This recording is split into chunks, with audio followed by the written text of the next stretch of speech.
वसीयत। Kailash drawing room के सोफे पर अधलेटे से थे और सामने पड़े थे कुछ पेपर। और ड्राइंग रूम में ही लगभग उसी समय उनकी एक बहन और 3 भाई भी मौजूद थे। बातचीत का एक दौर खत्म हो चुका था और वहाँ सन्नाटा पसरा हुआ था। सभी की आंखों में आज से 24-25 वर्ष पीछे के दृश्य आ जा रहे थे। सामने मेज पर उनके पिता धर्मेंद्र की वसीयत पड़ी थी। धर्मेंद्र को वो चारों एक सख्त पिता के रूप में ही जानते थे। अनुशासन के बेहद पाबंद, कब कैसे कहाँ क्या काम होना है सब उनकी मर्जी से ही होता। संपन्न घर का होने के बावजूद उनकी हर मांग को पूरा नहीं कर दिया जाता। बहुत सोच विचार के बाद, थोड़ा माँ की सिफारिश के बाद भी केवल वही मांग स्वीकार की जाती जो उनके पिता की नज़रों में उचित होती। अतीत साफ पन्नों की तरह नज़रों के आगे घूम रहा था। कितना खौफ में रहा करते थे वो चारों अपने पिता से, उनके स्कूल की संगी साथी जब बाइक से घड़ी और गॉगल्स लगाकर आते तो वो सब मन महसूस कर रह जाते। कितनी अधूरी इच्छाएं, कितनी ही अधूरे सपने, जैसे बीता था उनका बचपन। उनके हमेशा मन में उनकी पिता की छवि जल्लाद की ही रही। समय उड़ गया और नौकरी, शादी के बाद अब वो सब खुद बच्चों वाले थे।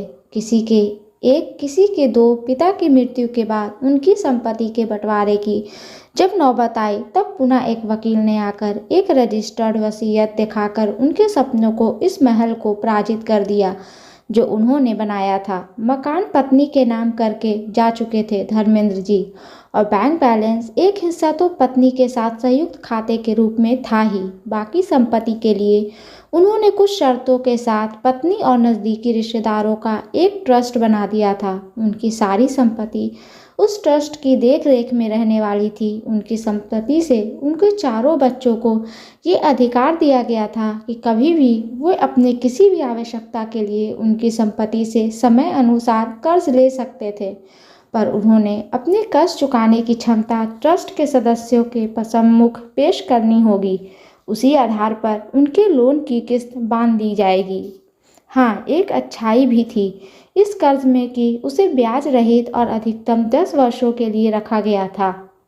ये वसीयत सुन सभी के मन में पिता के लिए नफरत जैसा भाव सर उठाने लगे थे। उन्होंने नहीं चाहिए पिता की संपत्ति या कर्ज, वो खुद सक्षम हैं अपने परिवार को पालन करने में। इस वसीयत का ये परिणाम हुआ था कि सभी बच्चे अपने पिता से उलटकर एक उदार माता पिता के रूप में अपनी संतानों में समझते। बच्चों के मुंह से कुछ निकला नहीं कि सब उसको पूरा करने को उतावले। उधर माँ ने घर छोड़कर जाने से इनकार कर दिया।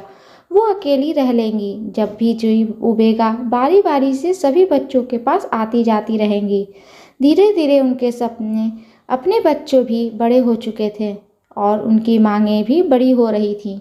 किसी को विदेश से MBA करना था तो किसी को इंजीनियरिंग, तो कोई लो पढ़ाई करने पर भारतीय शिक्षा को उन्होंने निम्न स्तर की श्रेणी बता दिया था।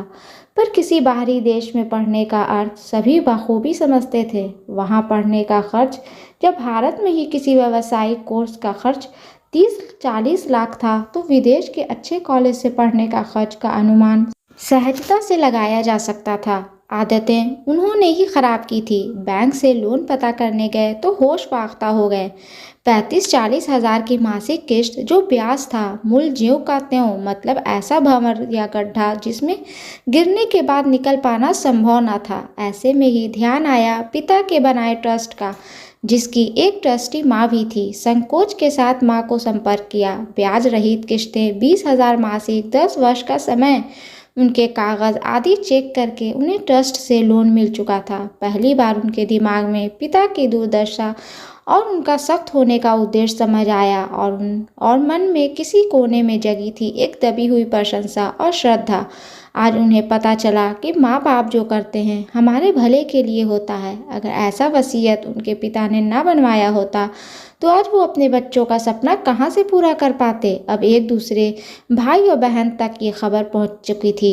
सभी के घरों का यही आलम था। शिक्षा का स्तर ऐसा हो चुका था, कोई भी प्रोफेशनल पढ़ाई उनके बच्चे उच्च मध्यम वर्ग में कर्ज के बिना संभव ना थी। आज पिता के द्वारा उठाए गए हर कदम का मतलब समझ आ रहा था। जाके पैर न फटे भिवाई, सो क्या जाने पीर पर आई। सब पिता के घर में एकत्र हुए थे। इस बार प्रशंसा दबी ढकी न थी, सबके गालों पर आंसुओं के रूप में बह आई थी। पिताजी की एक बड़ी सी तस्वीर पर चढ़ी थी पुष्पमाला। माँ की भी आंखें छलक आई थी और पिताजी तस्वीर में मुस्कुरा रहे थे। वसीयत के 4 कॉपियां बन चुकी थी और सब बच्चे उन्होंने सुरक्षित कर चुके थे अपने पास अपनी वसीयत तैयार करने हेतु। आज उन्होंने अपने पिता से सारी नाराज़गी ख़त्म कर दी और उन्हें अपनी गलती का एहसास हुआ कि माँ बाप का रोकना टोकना हमारे लिए गलत नहीं है। दोस्तों, ये स्टोरी आपको अच्छी लगे तो प्लीज़ इसे लाइक करें, शेयर करें एंड सब्सक्राइब करें। और इस स्टोरी के बारे में आपकी क्या राय है